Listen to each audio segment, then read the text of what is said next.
Merci, M. Malick Médico. Il est jeune, il est un acteur de développement, il est une personne sociable, il est en train de contribuer au développement local de Rufisque. Il est en train de faire un excellent travail. M. Malick Médico, la jeunesse, les élèves vous disent merci pour toute action que vous avez menée ici. Merci beaucoup, M. Malick Médico.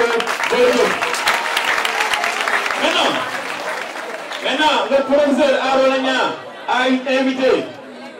Elle fut son élève. Je vous demande aussi d'applaudir Madame Fall, s'il vous plaît, sous vos applaudissements. Merci.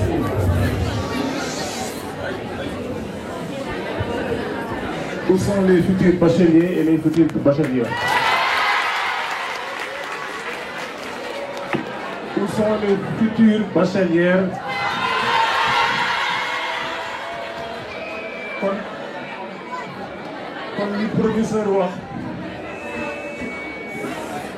Comme le professeur wax moom lay dëggal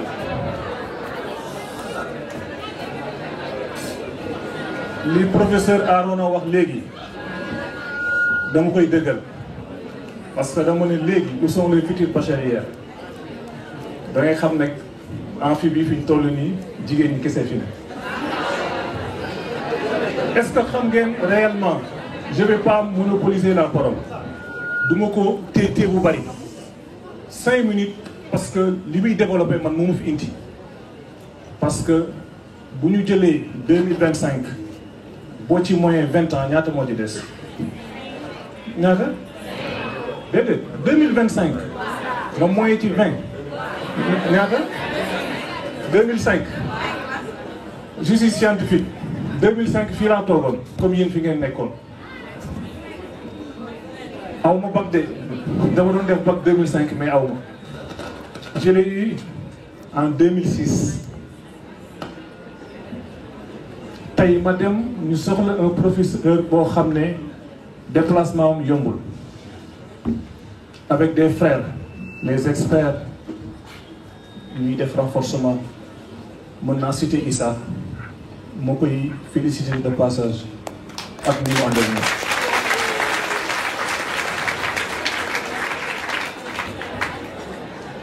humanisme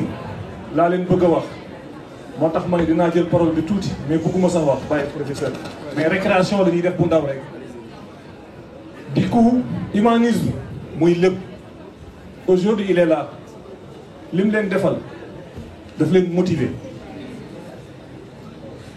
motivation ku la ko defal ci àdduna mënoo ko fay xam-xam neex na loolu waaye am na lu gën a neex xam-xam c'est la discipline tey moo ko may permettre loolu ba mu ñëw toog fii nekk ci pression nag ah parce que il est jeune comme nous am na lu bari lu mu war a dox mais digganteem yar gi am digganteem ak Issa moo tax ba ma Issa waxee loolu pour ñan pour samay jarbaat laay wax ma ne ko Issa loolu bu koy hésité dem leen amphi bu leen ko def en plein air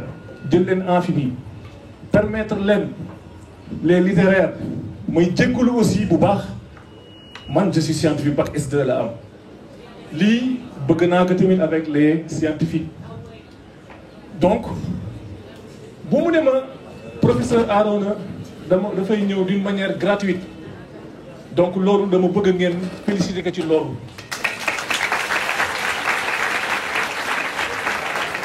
xam ngeen loolu mooy lan li mu def nii jàppale ne un de ces jours yéen ñiy toog fii ci amphi bi yéenay toog fi ma toog nee naa leen incha allah moins 20 ans fi ngeen toog laa toogoon ma échoué le bac année bi si topp ma réussir le bac est-ce que xam nga lu taxoon ma échoué ko moom la leen doon wax léegi xam ngeen mooy lan on peut pas mélanger deux choses dama nekkoon ci football ak jàng Ligue 1 laa doon football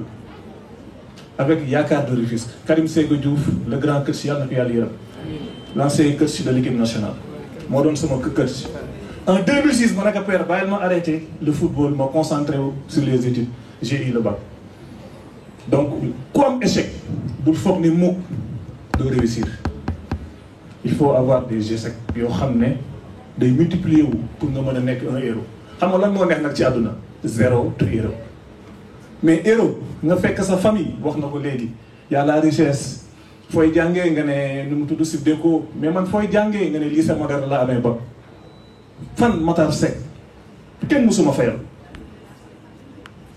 li mu wax léegi am na ñoo xam ne seen famille kenn amul ba mais bëgg naa ëllëg nga toog fii ne sama famille maa fi njëkk am ba loolu mooy défi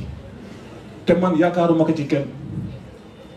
si yéen nii laa ko yaakaar il est de Pikine je suis de Rufisque li mu bëggal Pikine lu ko raw laa bëggal Tëngéej xam nga lu tax parce que foofu mooy fiefam wax na leen léegi ay Rufisquois ngeen tàccu mu motiver leen loolu nag man moo tax amphi bi ma ànd seeg Issa bu ma leen ko mënoon climatiser je vais le faire te xam naa un de ces jours man fii ak 20 ans yi di ñëw étudiants les futurs bacheliers yi di ñëw ak futurs bacheliers yi yéen di ngeen def fii ay clim wala salle bu gën a yaatu bi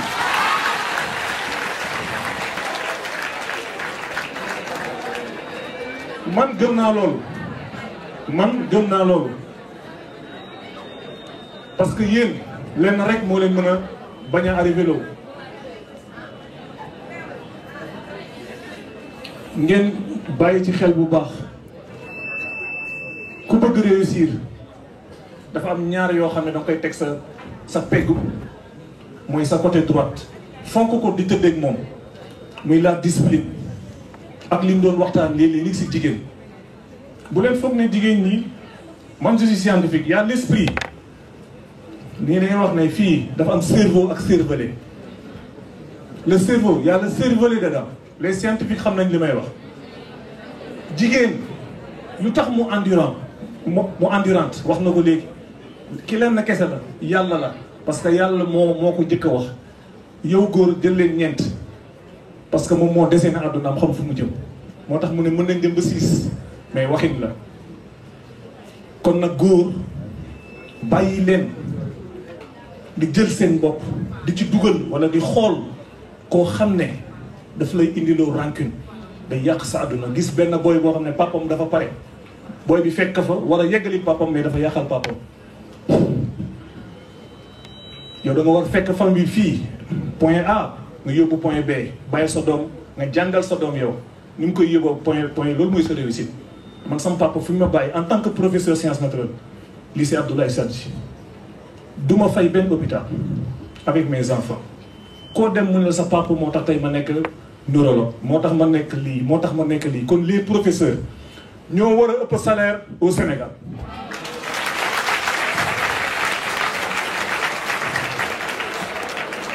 kuy joxe xam-xam kenn amul fay donc respectez leen professeurs respectez leen les parents man je prône la discipline lu mu la mënul may du la ko xañ xam naa dama leen di joxaat le professeur balaa ma koy def aussi parce que am na ñu ma àndal samay frères lañ ñii samay sœurs lañ ay entrepreneurs lañ ñii kii mu ngi clinique Nabi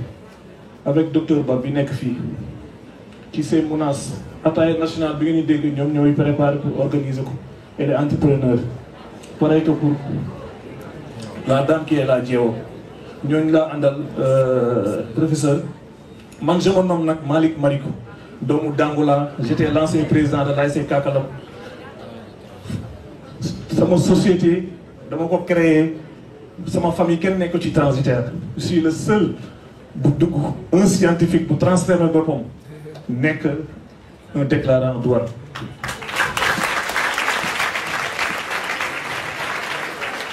parce que li professeur di wax netti waxuma leen lii pour ngeen xool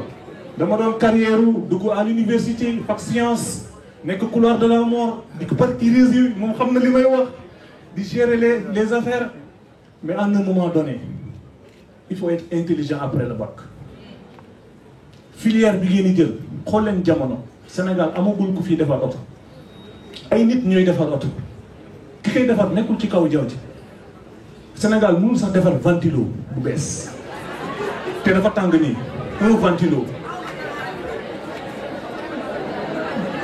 kon yéen a mën a def seen bopp li ngeen war a nekk. croyez en vous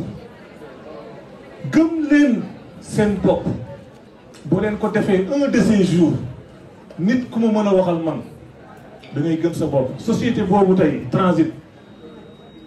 créé naa ko am na doomu Tëngéej di ciy liggéey am na doomu Ndakaaru ba am na sax ay doomu Pikine donc loolu tey bu ma ñëwee def lii ngeen foog ne dama ko def. je suis politicien nag ngeen baal ma je suis adjoint maire mais jël leen bu ku di dem sa kër ne Malick Mérégo sa papa wala sa yaay dina ne la ah c'est un politicien mais c'est un travailleur. J'y crois en moi avant tout.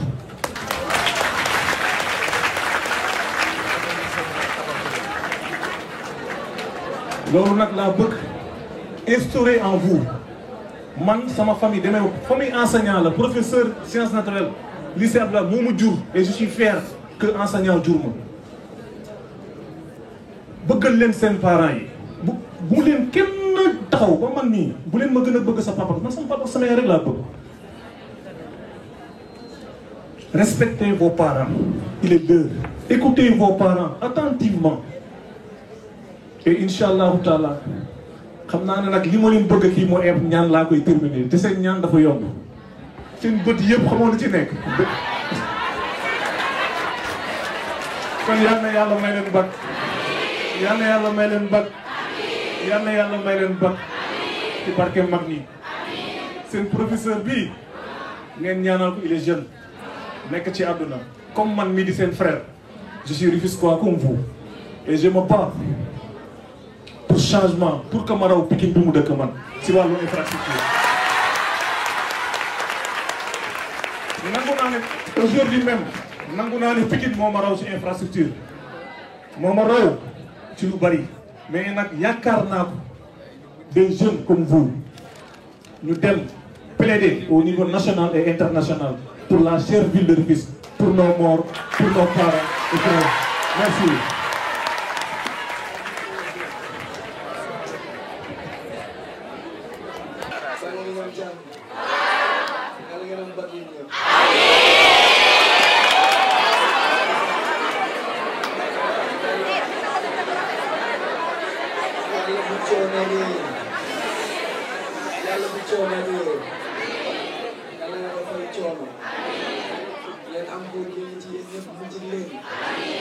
parce que aussi nit looy def te jiw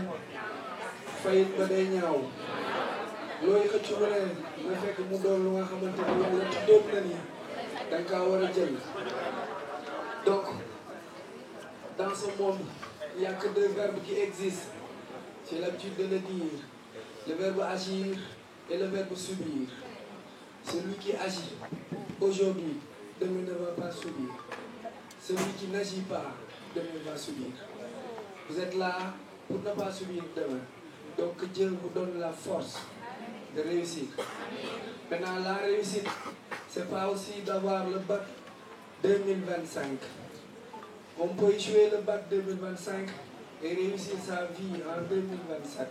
ou avoir le bac en 2026. Parfois, à 25 ans, on peut tout avoir et mourir à 40 ans. Parfois, on peut tout échouer jusqu'à 60 ans et réussir jusqu'à 100 ans. Vous préférez laquelle parmi ces deux réussites? La dernière. Abraham Lincoln, un ancien président des États-Unis d'Amérique, n'a jamais réussi. Au jour où il devient le président des États-Unis d'Amérique. La réussite, c'est la finalité, c'est pas le début. Vous êtes encore jeune. Je prends quelques minutes pour vous faire des cours de motivation avant d'entamer la guerre israélo-arabe, la guerre pakistano-indienne et aller vers la géographie avec la mondialisation. Cette motivation va à niveau de vie. Yow nga fexe ba yóbbu foofu niveau de vie, nga fexe ba yéegee niveau de vie sa famille. Par exemple, parmi vous, am na si ñoo xamante ni seen kër kenn musul am bac wala seen famille kenn musul am bac exemple. Donc sacerdoce le défi dëgg la pour muy indi le premier baccalauréat bi dugg ci biir kër gi défi la histoire du la fàtte Cheikh Ahmadou Bamba est immortel, il est toujours là. Qu'est-ce qu'il a fait? Il n'avait pas des milliards avec lui, il n'avait même pas d'habits, amul woon yére. Et pourtant, chaque jour, chaque moment, on scanne son nom. Lan la def gëm boppam donc taxaw am philosophie ni fii lay jaar te yoon bi mooy bu baax bi lu ma ci fekk mu góobee ko ma gane ko ba kaso ba maa yombee. Donc même la prison là j'en profite pour tirer benn phrase foofu. Même la prison fi ma jógee c'est pas pour les chiens, c'est pas pour les moutons. La prison elle est faite pour les hommes. su ma nee pour les chiens et pour les moutons xar day topp xaj boo nekk couche ba amul mais ku bëgg defi dëgg doon challenger dëgg bul bañ dem foofu mais nga la waaye na doon lu nga xamante ni mu doon gàcce mukk. Même à ciel ouvert on peut vivre la prison, à ciel ouvert on peut vivre la prison. Tout est psychologique. Celui qui pense négatif ne va pas réussir. Celui qui pense positif va réussir. Tout ce que l'on pense se réalise et devient des faits. Donc pensez positif pour réussir positivement. Nous allons dem ba pare naan du ngeen am. Su ngeen ko defee à moitié vous avez échoué. Dites-vous que même bu dee benn lay doon yow lay doon. Parce que kooku di ko am ëpp la dara. Lépp lu war a tax pour mu am ko yow am nga ko. Lépp lu yàlla def ci moom def na ko ci yow. Donc moom warul am bàyyi la fi. Parce que amul différence. Bul def appel d'empire mooy bul fi toog naan sunu kër samay nijaay sama papa lekkuma naanuma non non kenn ku ne ak coonoom kenn ku ne ak nattoom. Peut-être que parmi vous am na si ñoo xamante ni duñu añ, peut-être que parmi vous am na si xamante ni seen kër bu ñu xëyee duñu ndekki, peut-être que parmi vous am na si ñoo xamante ni duñu reer, peut-être am na si yéen ñoo xamante ni ci karo wala ci basang wala ci kër gàddu la ñuy tëdd, peut-être am na si yéen ñoo xamante ni mën naa ni ci waañ wala ci couloir wala ci dankaloo la ñuy dëkk wala seen néeg amul confort ay mati fel ainsi de suite. Mais loolu warul nekk lu nga xamante ni daf lay empêcher à ce que yow nga yegg au sommet déedéet. Par contre loolu daf la war a booster sax à ce que nga réussir parce que ki nga xamante ni dafa nekk ci confort kooku du xalaat lu bari.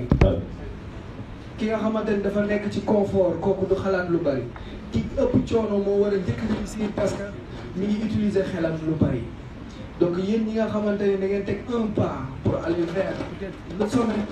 le succès. Mooy avoir le bac après yàlla dimbali leen ngeen def enseignement supérieur quel que soit problème bu ngeen di dund seen kër ci mbedd ma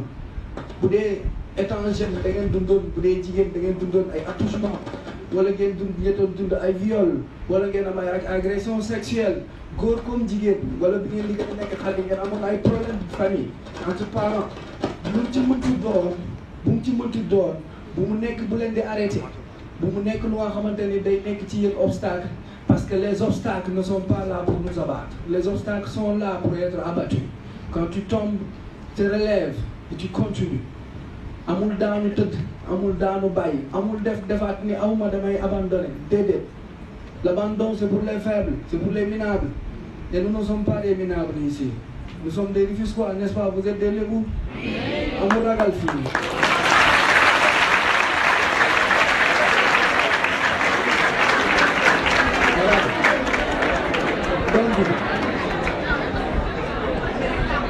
Donc, la leçon à tirer, moi, échec, c'est une loi de la vie. C'est une loi de la vie. C'est une étape de la vie. Les plus grandes réussites ont été précédées par de très grands échecs qui créent boisson 7-Up, 7e saut.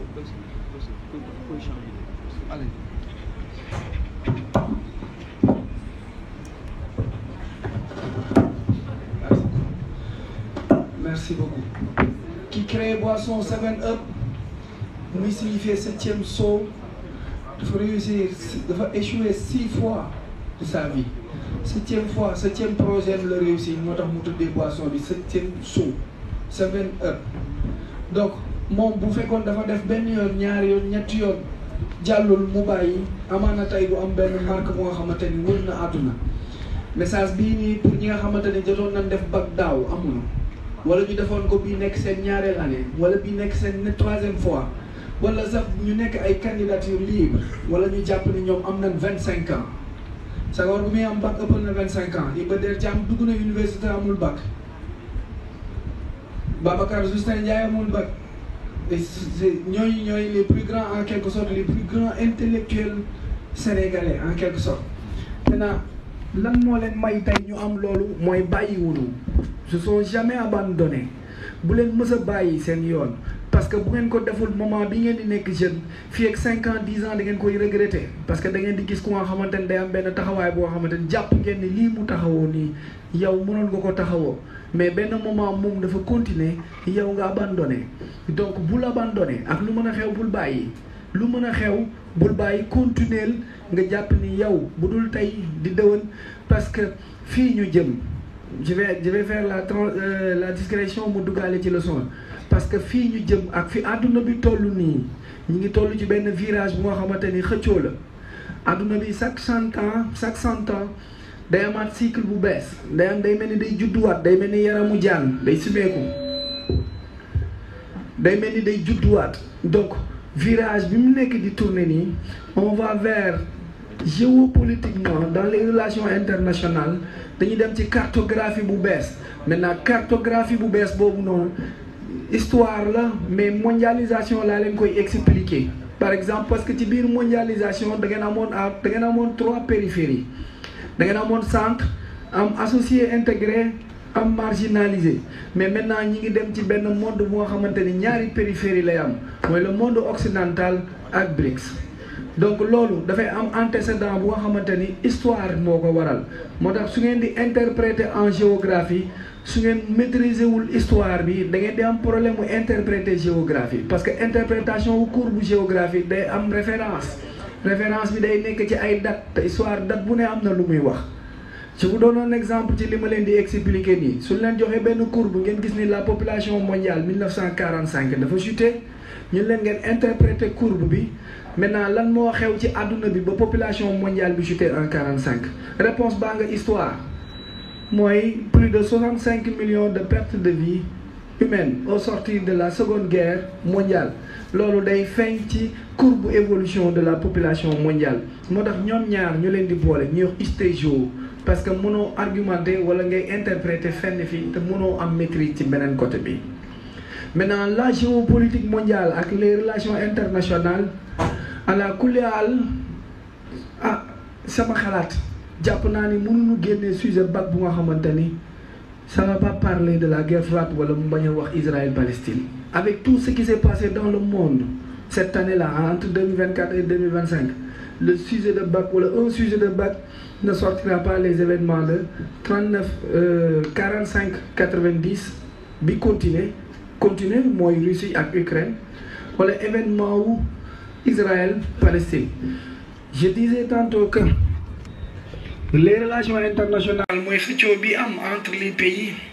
la géopolitique mooy gis-gis bi nga xamante ni état yi am nañu ko dafa nekk di tourner dafa nekk di am benn virage bu nga xamante ni day laal secteur économique day laal secteur financier on peut dire humain ak comment dirais-je les rapprochements diplomatiques entre états bu ngeen gisee un président américain du nom de Donald Trump gis ngeen jàng ngeen ni bi mu ñëwee ak ENA bi dafa changer accords yi parce que lu tax mu changer accords yi nee na moom protectionniste la idéologie bi muy dawal bien vrai que républicain la mais protectionnisme lay def li mu wax mooy mënuñu nekk ci collaboration bu nga xamante ni man États-Unis première puissance mondiale ma séq ko ak Canada peut-être 9e puissance mondiale ak Mexique 15e wala 17e puissance mondiale ba pare ñuy tolloo tarif douanier yi xel nangu na li mu wax parce que nee na moom mënul nekk ci cercle bu nga xamante ni moom moo jiitu moo ëppale ba pare ñuy tolloo li ñuy joxe loolu géographie la maintenant pour la Palestine et l'Israël soo koy jàng soo ko bëggee comprendre da ngay génnee 4 ba 5 causes maintenant boo génnee causes yi ba pare ngay soog a jàng guerre yi ak résolution yi maintenant causes yooyu moo compliqué moo tax guerre bi yàgg guerre bi ça date pas de 1947 bien avant Moussa la ba tey maintenant première cause bi mooy cause religieuse Israël Palestine dafa nekk ci benn partie bu tudd Proche-Orient ci àdduna bi mooy carrefour bi dox diggante Afrique Europe ak Asie mu am benn bande de terre ak désert bu ñuy wax le Sinaï maintenant zone boobu noonu bi Moussa ak Firawna amee problème foofu la yàlla waxoon Moussa mu xar ko foofu mu ko xar tey boo koy indi géographiquement moom la ñuy wax Suez isthme la isthme du île mooy suuf bu nekk ci digg ndox isthme mooy partie de terre bu nga xamante ni da ngay xuus xam ngeen xuus dox ba ci biir mel na ku dox ci kaw suuf duggaat ci ndox xam nga foofu xar ka day yomb ñaari isthme ñoo am ci àdduna bi benn bi mi ngi nekk Suez benn bi ngi nekk Panama au niveau du sous-sol soo demee da nga ko fay fekk maintenant il y a une récupération économique de cette zone mu amaat beneen cause mu nekk cause culturelle la culture day dugg ak la civilisation la culture day laal la religion en quelque sorte maintenant où se trouve le problème ba entre juifs et musulmans mënuñu jubbu encore en restant la cause religieuse dans la Bible comme dans le Coran est dit que Isa ibn Mariam Jésus-Christ reviendra où ñoom su ma nee ñoom l'histoire est tellement complexe pour que vous maîtrisez effectivement le problème il faut repartir à des milliers d'années pour ngeen mën a maîtriser l'histoire il y a une partie bi fi Isa nekkee Isa ibn Mariam Jésus-Christ bi mu fi nekkee dafa am ñu ko toppoon am ñu bañ loolu àdduna noonu la mës a demee ñi ko toppoon ñoo ko topp ak Bible bi ak évangile bi mu yóbbu leen sur la voie du salut la voie de Dieu ñi bañoon ñoom mooy ñi nga xamante ni nanguluñu woon Moussa livre bi mu yoroon Torah la tuddoon ñoom ñoo ko modifié mu tudd Talmud maintenant Talmud boobu noonu ñoom comme jàng nañ ba xam ne Isa reviendra te comme yàlla daf leen tëkku parce que dañoo nekkoon ci kaw suuf di def ay bon ils veulent que le retour de Isa se fera parmi eux pour qu'ils se sauvent mu nekkaat aussi beneen problème xëccoo mooy non seulement y a économie y a religion y a historique y a culturellement ils veulent que le retour de Isa se fasse parmi eux maintenant bu ñu yegsee foofu mu amaat yeneen cause encore si on va plus vite biir Israël Palestine daf ci am benn temple daf ci am benn zone daf ci am benn endroit bu nga xamante ni fa la humanité bi yëpp dajaloo mooy su ma nee humanité mooy les religions révélées 3 religions révélées moo am judaïsme Moussa Torah christianisme Isa Bible ak islam Mahomet le Coran paix et salut sur lui ñoom ñett ñëpp foofu mooy seen point de départ en quelque sorte maintenant foofu ca Jérusalem aussi daf ca may temple Daouda papay Souleymane ñoom ñaar ñëpp dañoo am foofu dañoo am tànk ci biir Jérusalem mooy dañ fa am base dañ fa am ay sancaan dañ fa daan ñaan yàlla di leen may maintenant ñi nga xamante ni ils ont modifié en quelque sorte la Torah mu nekk Talmud ñoom dañuy bëgg di xëccoo ak les chrétiens ak les musulmans cette partie du monde là su ngeen gisee li Netanyahu nekk di def actuellement mooy di bombarder ci ay liir bu ngeen demee bande de Gaza di bombarder ay hôpitaux ay écoles ay camps de réfugiés c'est parce que le problème est au-delà de l'humanité du affaire de nit de c'est au-delà de l'humanité parce que lu tax mu nekk au-delà de l'humanité ils peuvent pas laisser benn musulman di dund parce que jàpp na ne bu benn musulman dundee mën na fondé waat foyer Gaza judduwaat Palestine judduwaat lumière bi ñëwaat loolu lañ leen di empêcher moo tax ñu bëgg leen éradiquer effacer leen ñoom ñëpp ba du am benn survivant parce que la question est au-delà de ce que nous voyons à la télé et de ce que nous voyons dans les cahiers c'est plus profond yàlla la neex nag aussi maintenant ñu ñëw ci les années récentes mooy génne nañ cause yi maintenant le problème su ngeen di jàng leçon boobu aussi su ngeen génnee cause yi ba pare da ngeen di poser la question pourquoi on dit question palestinienne leçon bi noonu la tudd moom rek moo tudd question et une question mérite est-ce qu'il y a une réponse? Pourquoi? C'est là où se trouve le piège. Pourquoi on n'arrive toujours pas à avoir la réponse à cette question-là? Chaque année, même leçon, même programme, et ça n'avance pas. Toujours le même problème, et jamais de solution. Où est ONU? Quelle est sa mission? Éradiquer, empêcher une guerre. Dans mon temps, nous avons SDN, indi ONU, pour nous empêcher une guerre et régler les problèmes entre les pays. Donc l'ONU n'a pas un bilan positif. On peut dire mitigé.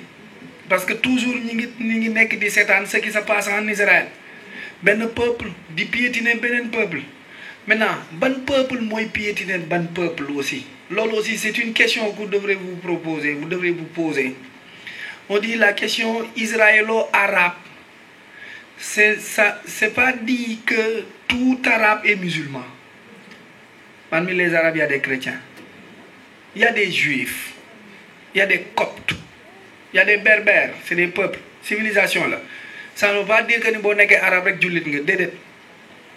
Motax mu nek une question entre une partie de la religion juive et une partie de la religion musulmane. Au fond, la grande question, moi une partie de la religion juive contre une partie de la religion musulmane. Et c'est des questions d'ordre religieuse, historique, économique et culturel. Moi waral ciowli moy quatre causes yi nga xamanteni on peut pas toujours régler ces problèmes si on n'arrive pas à régler toujours ce problème avec ces quatre questions là, ces grandes questions là, la guerre continuera. Maintenant, c'est pas intéressant parce que le professeur a fait un très grand exposé de revenir sur la guerre froide, les guerres, on va perdre du temps. Moi je vais m'accentuer sur culture générale bi ak actualité. Maintenant, plus li ngeen jang, plus actualité bi ma len di jox, vous aurez des arguments bu ngeen démé bac. Même sujet d'actualité bu génné, bu ngeen féké 9 mois yépp bété ngeen doon sétane cium. Bu nu paré fi après yeen di ngeen am touti lu ngeen yobalé. Comprendre ngeen? Waaw. Xamna ni mom ngeen di sétane. Kon indi moy Trump arrivé au pouvoir. Trump mandat bu ñëk bi, fin mandat bu ñëk bi muy dem dafa am benn pacte bu mu tegoon bu tudd pacte d'Abraham. Les accords d'Abraham le tudd. Kan mooy Abraham? Abraham mooy Ibrahima chez les musulmans. Di Abraham c'est les juifs. Abraham di Ibrahima mooy maamu kan ak kan. Yonente yàlla Ibrahima mooy maamu Moussa. Moussa mooy prophète juif yi. Mooy maamu Esa mooy prophète chrétien yi, mooy Jésus-Christ. Mooy maamu Mohammed, paix salut sur lui, mooy prophète musulman yi. Ibrahima moo meññi Isaaxa ak Ismaïla ñoo meññi ñooñu noonu kon ñoo bokk benn branche kon ana lan moo tax ñuy xeex ci yoon israélien ak palestinien waruñu xeex parce que ñoo bokk benn peuple la benn descendant la où se trouve le problème ba tey ñuy reyante. Maintenant Trump arrive et met en place un accord mu tuddee accord bi seen maam ñoom muy Abraham mu tudd accord les accords d'Abraham. Maintenant accord d'Abraham boobu noonu lan lay wundu mooy faire une reconnaissance de l'État palestinien. Problème yaa ngi soog a commencé depuis ba ngeen dalee jàng ak résolution yi ngeen jàng yëpp da ngeen mës a dégg aucun président américain wala dans le monde wala ONU bu wax diviser bu parler de division égale xam ngeen fee 45-55 la jarul ñu fay jaar. Division bi partage bi ONU def dafa jël 45% des terres jox ko 3000 personnes jël 55% des terres jox ko 2 millions de personnes xam nga injustice bu njëkk bi ONU ko commencé. Maintenant Trump revient pour rectifier. Maintenant rectification boobu noonu la tuddee les accords d'Abraham. Maintenant les accords d'Abraham boobu noonu mën na nekk texte bac bi léegi ngeen war a expliquer genèse bi ak cause bi ak lan moo tax accord d'Abraham yi di ñëw ci l'état hébreu muy Israël. Lu tax mu tuddee ko wax naa leen Abraham mooy grand-parent de ces trois religions révélées yi dajee ci même zone muy Jérusalem. benn zone bi la benn lieu benn site ñoom ñett ñëpp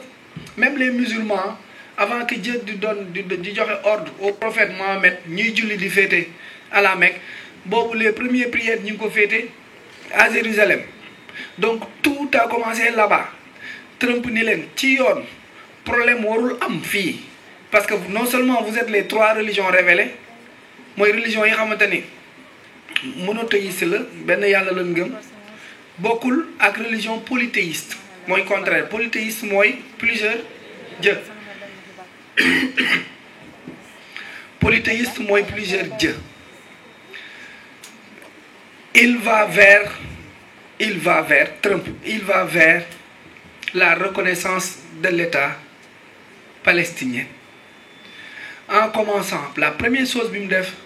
moi les Gazaouis, allez vous disperser dans les autres pays du monde le temps que je vais faire azur, je vais déminer, je vais laver, je vais tabaxat pour ñëw. Bon, ça paraît un peu compliqué parce que vous n'êtes pas trop branché dans l'actualité. Mais dites-vous que ça tourne autour de ça. Je vais vous leçon yi diko réciter ni comme talibé tari alwa. Te bo né la déco nga am problème. C'est parce que vous leçon bi du ngeen koy top leçon yi. Leçon histoire day dox taxawul. Guerre Russie Ukraine bi moy crise de crise des fusées de Cuba bu 62. Donc 62 ba 2022 maintenant boo détaché ñaari événement yi da ngay am problème mu jonction doo ko comprendre parce que événement 2022 yi jàngoo ko xamoo ko alors que continuité guerre froide la maintenant événement Israël Palestine bi day dox taxawul leçon bi arrêté wul ci intifada 87 yeeg ak Kippour 73 déedéet leçon yi continue na ba tey ba fii ñu nekk nii di wax ni bu ngeen demee taal télé rajo yi di ngeen gis ne am na lu bees lu xewaat loolu mën na génn bac jox ñu leen hors sujet de ñi ngi ci sujet ba tey maintenant Gaza moo nekkoon seul partie bu nga xamante ni espace bu nga xamante ni en quelque sorte fa la palestiniens yi dawoon làqu maintenant dafa am ay mine dañ fa suul ay mine am ay décombres et autres Trump a proposé que population bi génn mu déminer ko mooy ñu indi seeni machine dindi mini mooy yooyu nga xam dañ koy teg suuf boo ci dëggee explosé dindi mine yi dindi gravaay yi tabaxaat ko defaraat ko maintenant lu taxoon mu def ko la première chose mooy tester intention wu Ligue arabe bi léegi ñun ñëpp on se pose la question xam nga joxoñ nañ baaraam ONU mais pendant ce temps de 47-48 à aujourd'hui où sont les Arabes et les musulmans pendant ce temps que Israël di dóor Palestine à part Nasser mi ci doon def quelques efforts da ngeen ko fi gisaat keneen ko fi yënguwaat où se trouve le problème encore moo tax mu nekk question leçon bi ay question la moo tax mu compliqué mu naqadee comprendre mu naqadee jàng les Arabes toog seetaan ñoom ñëpp parce que dafa am Israël ak ñoom dafa am des accords économiques maintenant comme ñoom dañuy sàmm seen accords économiques yi dox diggante Israël ak ces pays arabes il est très difficile pour qu'un pays arabe di rompre le contrat parce que Israël militairement scientifiquement techniquement stratégiquement l'Israël est un pays très fort ba pare Israël moo yor sécurité presque pays yooyu noonu yëpp nekk dans le Golfe ak dans le Proche-Orient moo yor seen sécurité y compris Arabie Saoudite moo yor sécurité comme yow moo yor sa sécurité nan ngay defee contre-attaque nan nga koy contrer ça commence à être compliqué très compliqué donc les Arabes préfèrent se croiser les bras toog que ñiy dem di song ko nga xamante ni moo yor seen sécurité moo yor seen économie maintenant seuls les États-Unis bi nga xamante ni mooy parrain bi moo ko mën a pousser à ce que mu weñ loxoom loolu la Trump nekk di def donc li xew en résumé ci côté Trump ak Israël Palestine mooy dafa am benn accord bu mu tuddee les accords d'Abraham accord boobu day def la reconnaissance de 2 États benn bi mooy la reconnaissance de l'État israélien beneen bi mooy la reconnaissance de l'État palestinien ba pare bi yoon séddoo bi day jub xocc ñu def Jérusalem ville tampon international kenn bañ ko bokk ku ne wut sa capitale mu reconstruire Palestine ba pare traduire le premier ministre israélien à la cour pénale internationale Netanyahou parce que nee na ko crime contre l'humanité lan lay toppee parce que ñi fi dee ci 20 dernières années yëpp si sa loxo la parce que mënoo imaginer ngay continuer di tirer même sur des enfants sur des hôpitaux sur des écoles mu ne ko bu àdduna bi yëpp këppee seen bët seetaan lii man duma këpp sama bët ci lii nii yow on te traduit en justice en résumé kaw Trump loolu moo nekk di xew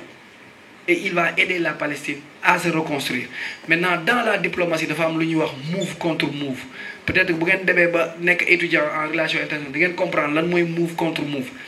mooy booy jëflanteeg sa adversaire doo ko wan doo ko wax du xam parfois fi nga jëm moo tax parfois Trump a l'air de quelqu'un qui s'y connaît pas wala a l'air de quelqu'un de très con alors que c'est pour détourner ñoom seen intention ci li mu nar a def maintenant attendez-vous à avoir un texte un document bu nga xamante ni ça parle des accords d'Abraham muy premier bi deuxième bi BRICS ban influence la am ci histoire guerru Israël ak Palestine ma def crochet def la géographie tuuti pour mën a expliquer li ma bëgg a wax ci Israël Palestine bi parce que BRICS bi géographie bi la nekk BRICS entité économique la bu regrouper en quelque sorte les pays yi nga xamante ni ñoo nekk en voie de développement ou les pays émergents parce que avant dafa am li ñuy wax la mondialisation globalisation uniformisation mooy regroupement de tous les pays dans un cercle mu nekk village planétaire ñu diviser ko en 3 grands groupes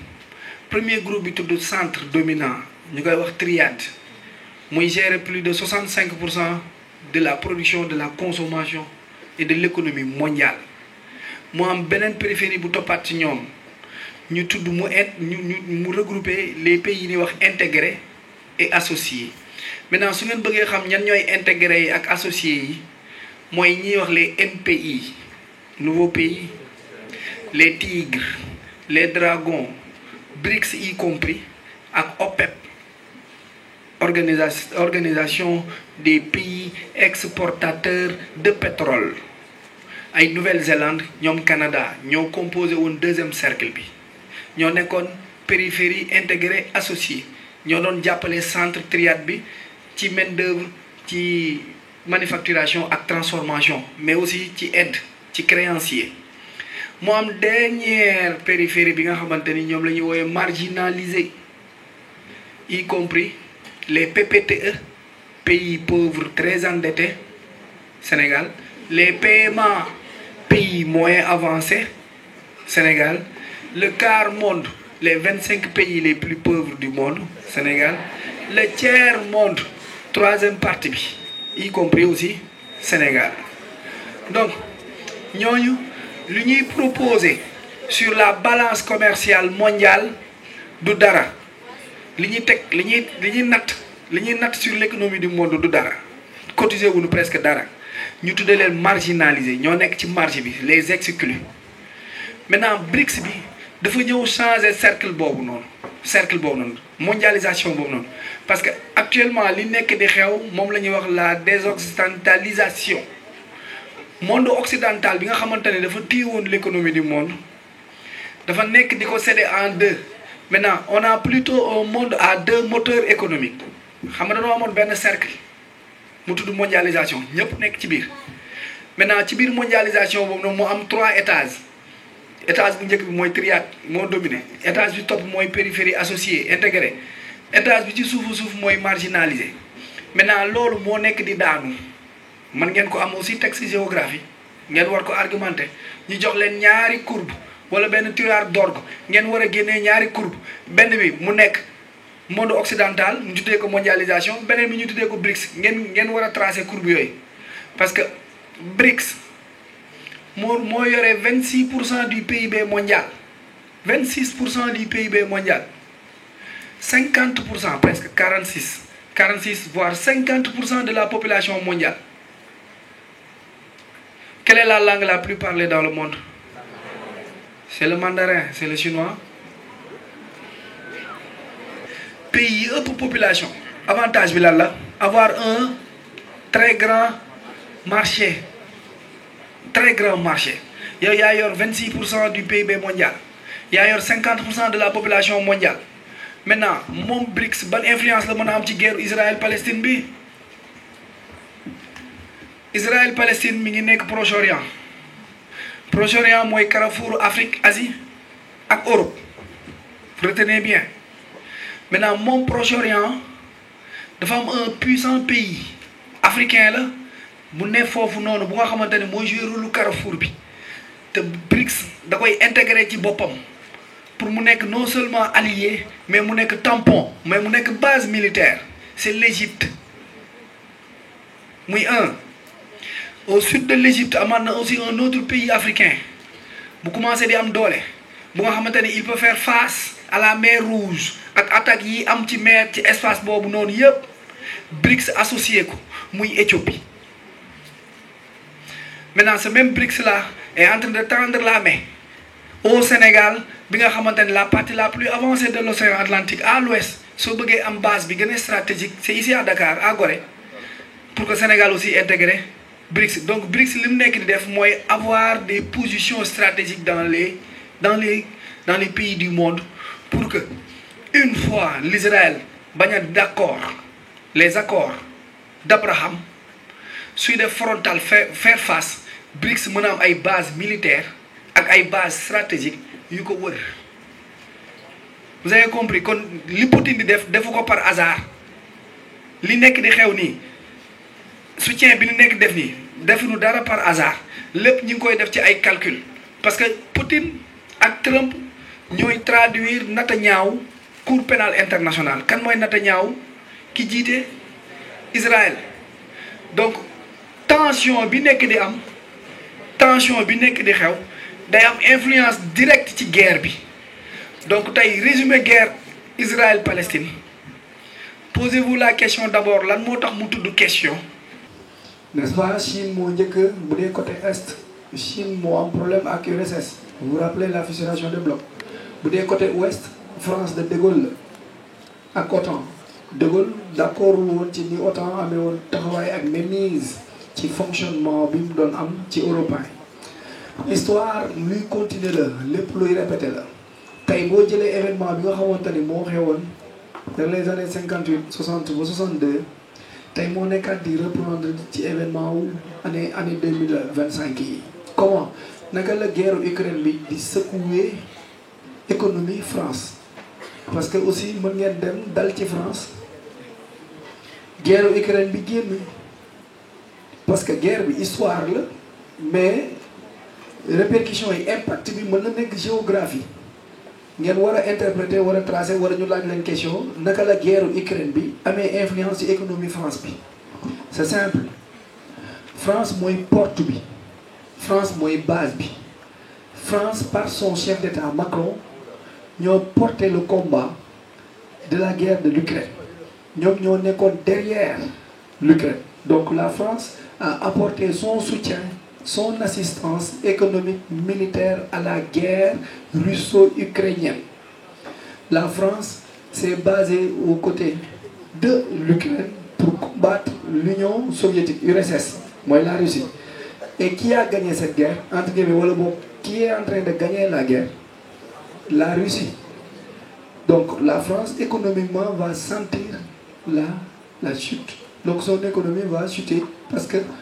qui m'a assisté daf ko apporter moyens matériels militaires économiques mais finalement loolu lépp Poutine ak Russie dañ ko effacé donc guerre bi économiquement français dafa contribuer mais daf ci jëlee perte. Maintenant guerre bi kese sonalu ko dafa am leneen lu ko gën a sonalaat encore une fois li ko gën a sonalaat mooy la France peut se ressourcer bu pertoon guerre bi mais fi mu waroon ressourcer mooy le Sahel. Le Sahara, AES, Mali, Burkina, Niger. Zone boobu noonu moo nekkoon zone bi doon alimenter le plus la France en uranium et en or. ñooñu génn CEDEAO lii may wax nii mën na nekk bu ñuy jàng Afrique subsaharienne exemple le Sénégal en géographie. Bonsoir à toute la communauté rufisquoise. Tey on avait un grand plaisir dalal fi le grand professeur Arouna Niang avec le grand professeur Mouché Mar pour une synthèse histoire géo les élèves de terminale et tey occasion la képp kuy nekk candidat fii Tëngéej kontaan nga tous les candidats et candidates kontaan nañ ñëw nañ assister bés bi en masse toog nañ te ku assister salle bi di nga comprendre que ni di nga dégg que ni xam-xam rek moo fi génn professeur Mouché Mar jaar na si leçon yi def synthèse un gars extraordinaire très pertinent de même que aussi monsieur Arouna Niang jël na parole defal ñu développement personnel mais en plus jaaraat ci leçon yi bu baax a baax a baax et bés bi moom bu réussir tey dañuy teg les premières têtes yi initié lii muy groupe renforcement expert renforcement la bu nekk Rufisque il y a 4 ans de cela te à chaque fois ñi ngi produire ay résultats yu baax au niveau baccalauréat te waaw di ngeen ma ko may nag ma citer quelques têtes ku si mel ni monsieur Jigal monsieur Mar mi jàngale AG professeur monsieur Ndiaye ma taxawal moo jàngale philosophie monsieur Garba y a aussi Mass moom mooy monsieur Diong moom mooy jàngale mathématique renforcement mënu ma lim ñëpp y a Badara y a Jules maa ngi remercier élèves bu fi mës a jaar ak élèves yi nga xam ne ñoo fi nekk ren di leen ñaanal ñu dagg bac bi d'office incha allah rabbi ren ñoom 100% te bu loolee beesoo mu bés bi bu taxawee tey ba ñu taxawul am fitu songu EFI am fitu jël amphi bi am fitu woo fi plus de 300 personnes c'est grâce aussi à un monsieur extraordinaire le DG de Daara J Transit borom mouvement taxaw dëgër Malick Morigo di ko remercier bu baax a baax a baax a baax di remercier aussi invité yëpp ñu ngi leen remercier bu baax a baax a baax di leen wax ni daal tey moom journée bi ni ko sëñ Mansour daan waxee rek àla doome na daal loolu daal am lu ñuy wax waaw. donc du coup fan la idée bi jógee ba ñu mën a ne dañuy song EFI pour mën fay def benn synthèse quoi. waaw idée bi du si gars yi la parce que gars yi ñun à chaque année bu baccalauréat di ñëw dañuy gis ni day am benn période boo xam ne leçon pare na day logique day légitime ñu defal leen benn synthèse day nekk journée boo xam ne dañuy jaaraat si leçons yi mais aussi sur les axes les plus importants raison pour laquelle ñu toog entre nous ñun ñi nga xam ne ñooy membre renforcement bi ne mais pourquoi pas ñu def boo xam ne histoire géo la et mu nekk occasion nag ma xamante ne professeur Arouna Niang mu woo ma ne ma lépp kaleel jour boo kalee naa ñëw Tëngéej mais pour initiative yi indi que EFI bi moom je veux dire que ni c'est l'idée de Malick Morigo waaw. ok donc du coup ba ngeen jëlee EFI bi tey est-ce que amoon ngeen jot rek plus de 300 élèves dinañ leen wuyu si biir salle bi quoi. non même pas parce que mosuñu am benn doute que ni dina fees wala du fees parce que man ñëw naa fii ni ay 13h ma ne man su ma amoon lu ma gën a sax bu doon vent bi suñu amoon ay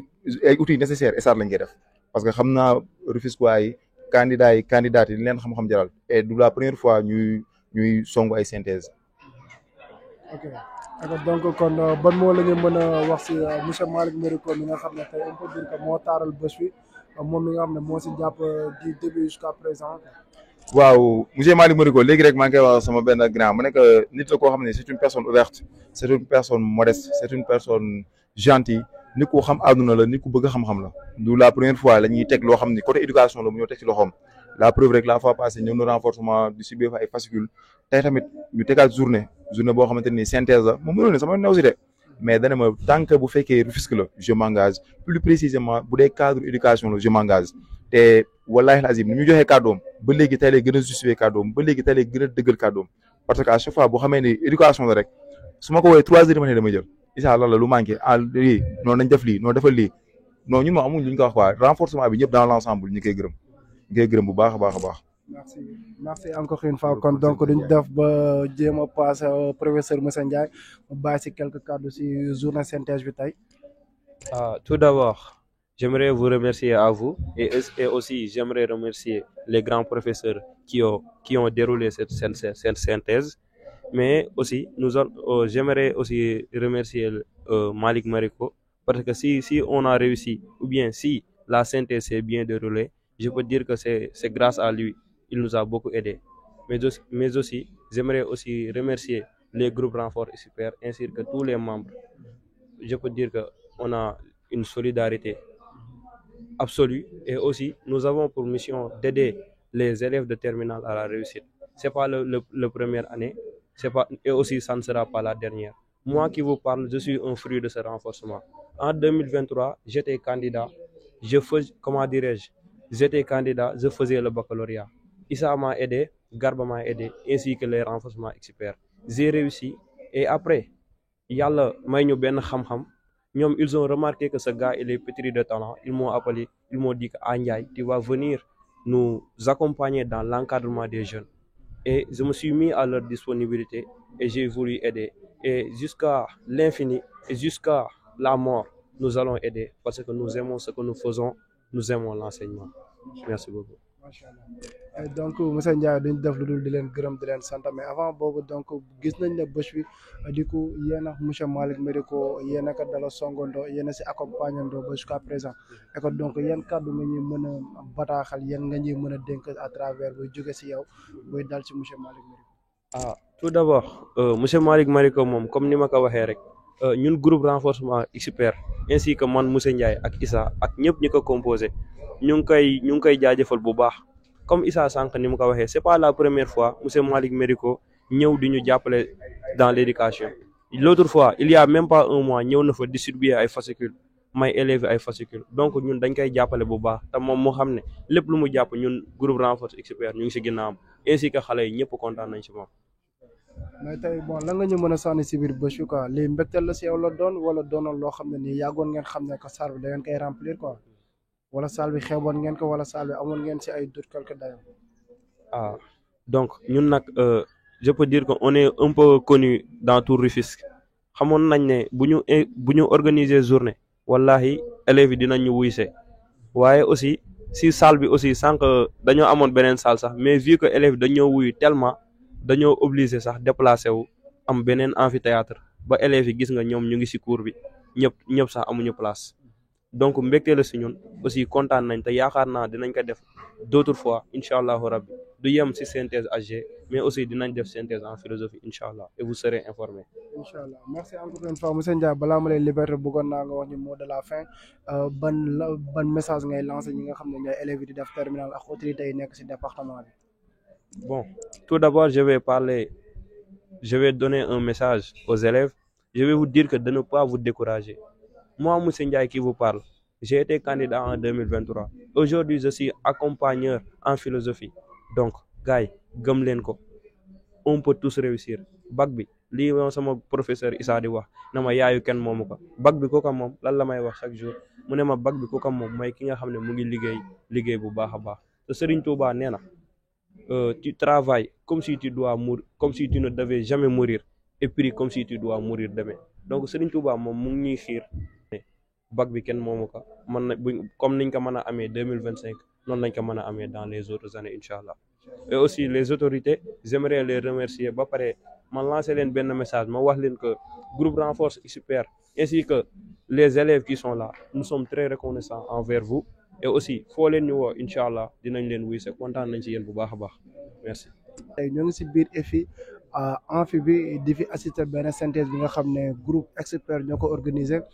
professeur Arona Niang di ko modéré di si nuyuwaat encore une fois ñëpp ñi nga xam ne ñoo taaral bis bi comme monsieur Malick Médico le président du Daara J Transit conseil municipal de Rufisque Nord aussi tamit muy doon jeune bi nga xam ne il est engagé c'est un responsable bu gëm gox bi bu gëm dëkk bi suñ département bi yaa tout am na lépp et que donc kon foog ñu demee si benn idéologique boo xam ne góor jàpp ci góor mu jëm ci kanam di leen jaajëfal les gars c'était El Diolo Bachelor l'animateur de la nouvelle génération.